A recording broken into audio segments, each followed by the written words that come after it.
I had mud all over me. I still have my soccer cleats on. I had lemon pudding crumbs all over me. And I was like, oh my gosh, I cannot sustain this.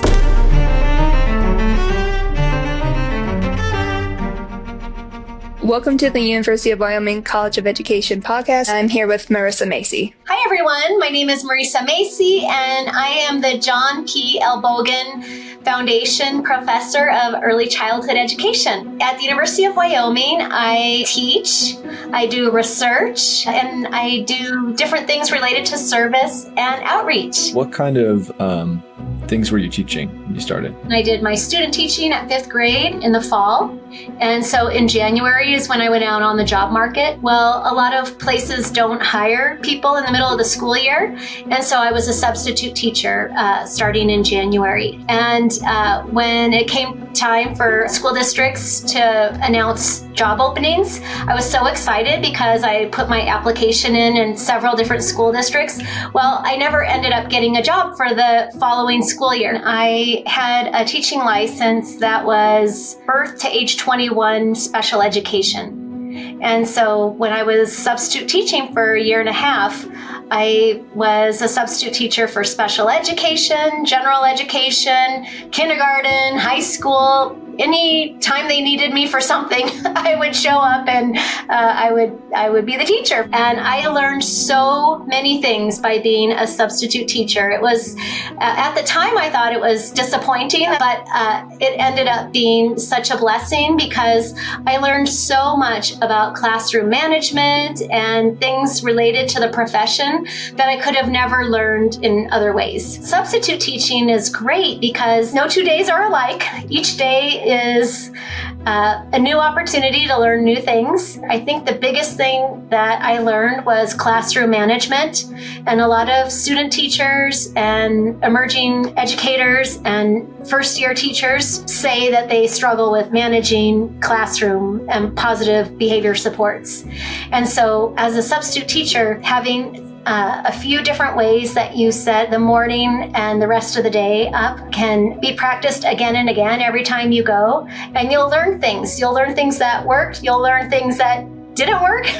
And you can always take what you're learning and apply it the next time. And then I got my first full-time teaching job as a special education teacher at the middle school level. I taught in a resource room setting where middle school students came to me for math, reading, language arts, and then 2 hours a day I taught children that had more intense needs and supports with a life skills curriculum. So that was my first full-time teaching position at the middle school. What have you learned in the classroom that you were kind of taught in class, but really were taught by the children in your class? Oh, Paige, that is an awesome question.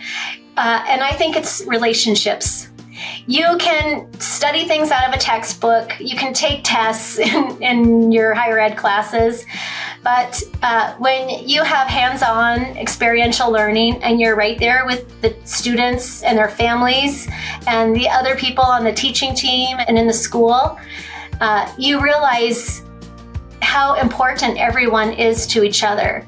And having good relationships and good communication and trust are so important. As a student, we have to go through practicum experiences. So we have to be in the classroom. And as you go on, you progress and you get a little more involved. What advice would you give to those students when they first go in, so they're a little more prepared? So before you go in to do your field experience, reach out to the cooperating professional. Maybe it's a phone call. Maybe it's a visit that you can arrange through email. But I think that that's a great way to introduce yourself and to also find out from the cooperating professional what their expectations are. Also, you could ask practical things too. For example, where should I park? How should I dress? What should I call you? What do the children call you? Read as much as you can about the organization or the school. If they have a handbook, check out the handbook. book. Also, go ahead of time so you're not late, but also to find the classroom. If there's like a front office,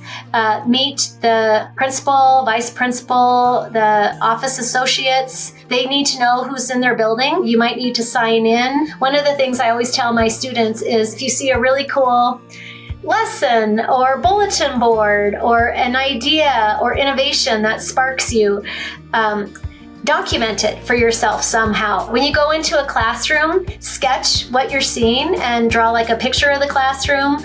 If there's no kids around, you could take pictures of the classroom so you can start developing your teacher files. Be open to learning new things, because you might be new to education, or maybe you've been in education a long time, but no two schools are alike. No two classrooms are alike. No two teachers are alike. No two students are alike. So you're going to be constantly learning new things all the time. And it's exciting to learn new things. What do you think makes a great teacher? I think a good teacher knows their students. They learn about what their students like. They learn about where their students are at developmentally and educationally. Good teachers look for ways to support each student individually, but also as a group. They are using practices that have been researched and are thought to be useful for children. And I think good teachers care about children. They care about the families, and they also care about each other. When I was a substitute teacher, it was so tempting to sit at the desk and read over the afternoon plans during lunch or grade papers, but I wanted to be able to go into the lunchroom and learn from other teachers. When you're around other teachers, you learn things. When you're sitting around the table eating lunch together, you are becoming acculturated to the profession. You're listening to conversations that other teachers are having, and you're absorbing the workplace and learning from each other. Another hallmark of a good teacher is someone who can work with others on a team. We need other teachers, and we need administrators, and we need related specialists like speech language therapists and occupational therapists and physical therapists and school counselors and people that have different training and backgrounds than us. So I think that another thing that makes a good teacher is someone who can work with others on a team, as well as being responsive to children's educational and also social emotional needs in the classroom. Another thing is to be able to take care of yourself at all stages of your career, whether you're a pre-service teacher or an in-service teacher. And I think finding a friend or a peer that you can go to and just be able to share your experiences with is another great way to have self-care. There's a lot of burnout in the teaching profession, and caring for yourself as a person is really, really important. I'll never forget, this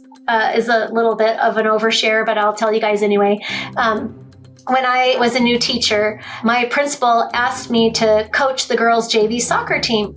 And it was a really hard time my first year because there were so many things I was juggling. I was trying to learn better classroom management, trying to learn my content areas that I was teaching, creating IEPs for all my students, and the children on my caseload, serving their families. Anyway, the list goes on and on and on. You can see where this is going. And this was in Seattle, Washington, and our season was February. And that's a really wet season. I would leave the soccer field every day with mud, like from head to toe. Well, this one day, my neighbor lady, she asked me if I would swing by the grocery store and pick up some groceries because she had a chronic illness and couldn't go herself. And so I said, oh yeah, sure. I'll pick it up when I'm done with soccer. And I thought, oh, I'll get her a lemon pudding cake because she used to have a bakery, and I thought this would cheer her up, bring her her groceries, but also, give her a cake. And the grocery store was about 5 minutes from our neighborhood where we lived. And I don't even remember getting all the groceries and putting them in the car. And what happened next? I had the cake on the passenger seat. And all I remember is I pulled up to her driveway and I had crumbs of that lemon pudding cake all over me. Because on the drive home, I was like numbing myself and soothing myself by eating that entire lemon pudding cake. And so here I was, literally looked like a pig because I had mud all over me. I still have my soccer cleats on. I had lemon pudding crumbs all over me. And I got to the driveway and I was like, oh my gosh, I cannot sustain this. This is not a good coping strategy. And so I figured out different ways to make myself the best educator I could. And one of them was through different ways to care for myself. That did not involve eating a whole cake on the drive going home, by the way. So I would say give yourself grace. Also, if you fall down face first, you're still moving forward because you're going to learn something, and leave yourself room to learn from your successes, but also when things don't go exactly as you plan them.